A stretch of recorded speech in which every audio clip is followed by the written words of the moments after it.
예수 믿고 받은 복이 참 많아요. 하늘이 뚫린 것 같다라는 표현을 제가 써봤었어요. 그러니까 참 많은 복을 받았는데 그 중에 1등이 뭐냐라고 하면 0.1초도 안 걸리고 제가 대답할 게 있어요. 속죄의 은총. 죄사함을 받았다는 게 예수 믿고 받은 최고의 축복이에요. 그래서 오늘 이 설교하라 그럴 때 나는 참 기뻤어요. 굉장히 중요한 핵심적인 설교이기 때문에. 그 속죄의 은총을 깨달은 거는 일본의 미우라 아야코라고 하는 여리 소설가가 있어요. 아주 유명한 분인데 양치는 언덕. 그 소설을 아마 고등학교 때인가 읽다가 제가 속죄를 깨달았어요. 거기 이제 료이치라고 하는 사람이 나오는데 바람둥이고 술꾼이고 이래요. 근데 목사님 딸인 나오미가 이제 쉽게 말하면 둘이 연애해서 도망가서 살아요. 부모 버리고. 근데 나오미가 1년인가 2년 살다가 못 견디고 집으로 돌아와요. 근데 이제 료이치가 폐병에 걸려서 그 당시에는 폐병은 이제 고치지 못하는 병인데 그 나오미 있는 집으로 들어와요. 근데 나오미는 받아주지 않으려고 그랬는데 부모님들이 이제 받아줘서 거기서 요양을 하는데 료이치가 그림을 잘 그려요. 요양 생활하면서 그림을 그려요. 근데 안 보여줘요. 이게 무슨 그림이냐 그랬더니 크리스마스 날 나오미 장신 줄 선물이라고. 크리스마스 이브 날 완성됐는데 전에 사귀던 좋지 못한 여자가 자꾸 불러내서 료이치가 나가요. 술을 권해요. 안 마셔요. 여기서 자고 가라. 나는 이제 안 그런다. 그러는데 여자가 이 술 한 잔만 마시면 집에 보내주마. 수면제를 탔는데 료이치가 그걸 모르고 받아 마시고 거기서 자지 않고 나오려고 하다가 길에서 잠들어서 동사해요. 그게 이제 그 그림인데 그 클라이막스가 뭔가 하면 료이치가 그린 그림을 벗겨보는 거예요. 그랬더니 십자가에서 피 흘리는 예수님의 그림이 그려져 있었어요. 근데 그 밑에 한 청년이 무릎을 꿇고 고개도 푹 숙이고 피가 떨어지는 예수님의 발을 이렇게 잡고 있어요. 근데 그 청년이 료이치였어요. 자기를 그린 거예요. 고등학생이었는데 뭐 망치로 한 대 꽉 맞은 것 같아요. 완벽한 속죄예요. 저 마음으로 십자가 붙잡으면 완벽해지겠구나. 료이치가 구원 얻었다는, 저는 제 구원의 확신보다 료이치의 구원의 확신을 먼저 받았어요. 그러고 왔어요. 나도 저 패턴으로 저런 이렇게 과정을 거쳐서 구원을 얻겠구나 하는 걸 얻게 되었어요. 하나님의 속죄는요, 완벽한 속죄예요. 아멘. 완벽한 속죄예요. 부부간에 싸우다가 사과하면 용서해 주잖아요. 근데 완벽한 속죄가 안 이루어져. 좀 남아요. 다음에 또 나와. 당신 그때 그랬잖아.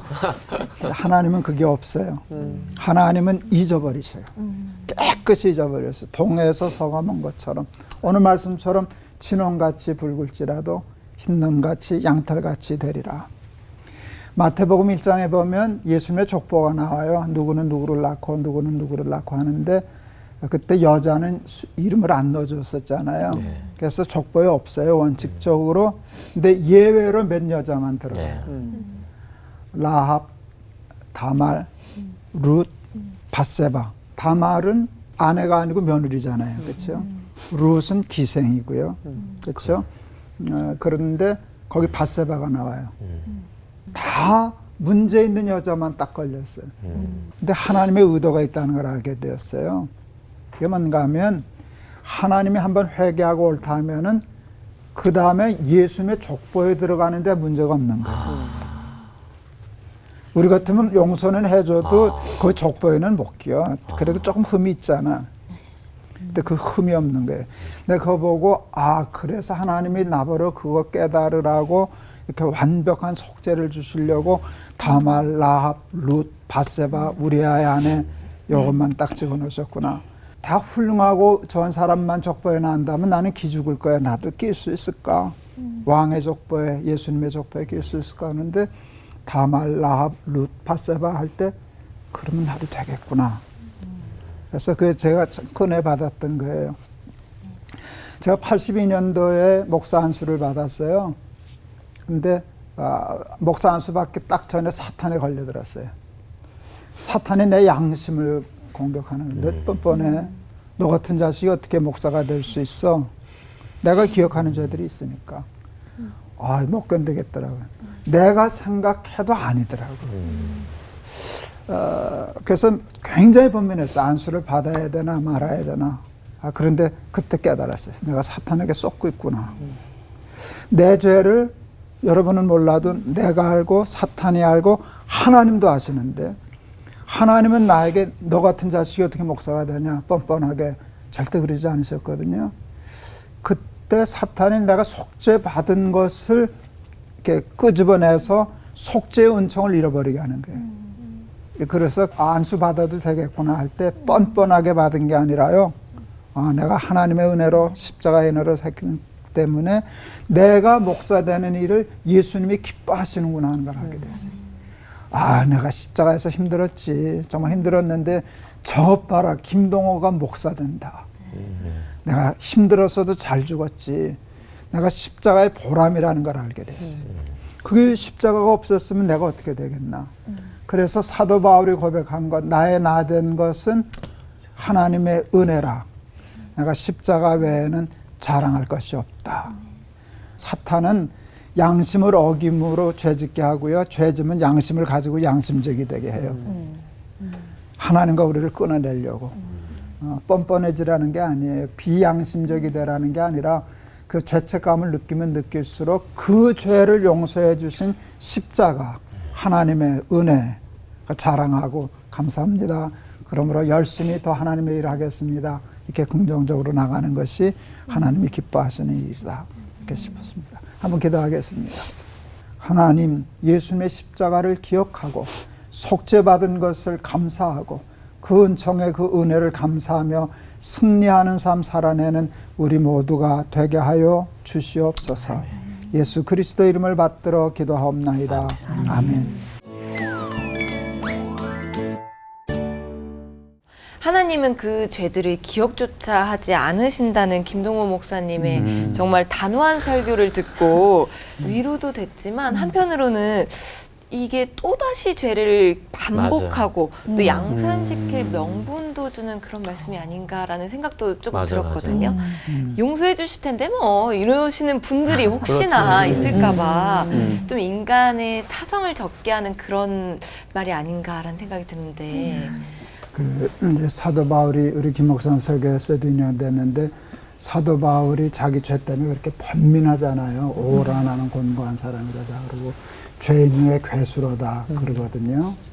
그리고 거기서 끝나지 않아요. 그리고 거기서 자책하고 나는 죽어야 돼 이러지 않거든요.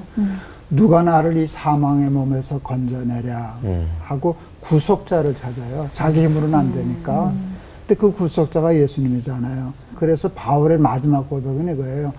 나의 나 된 것은, 아까 오란한 공고한 자로다 할 때 하고 나의 나 된 것은 할 때 나는 다른 사람이에요. 죽을 사람인데 지금 하나님 앞에 쓰임받고 사도로서 하는 게 나 된 것이잖아요.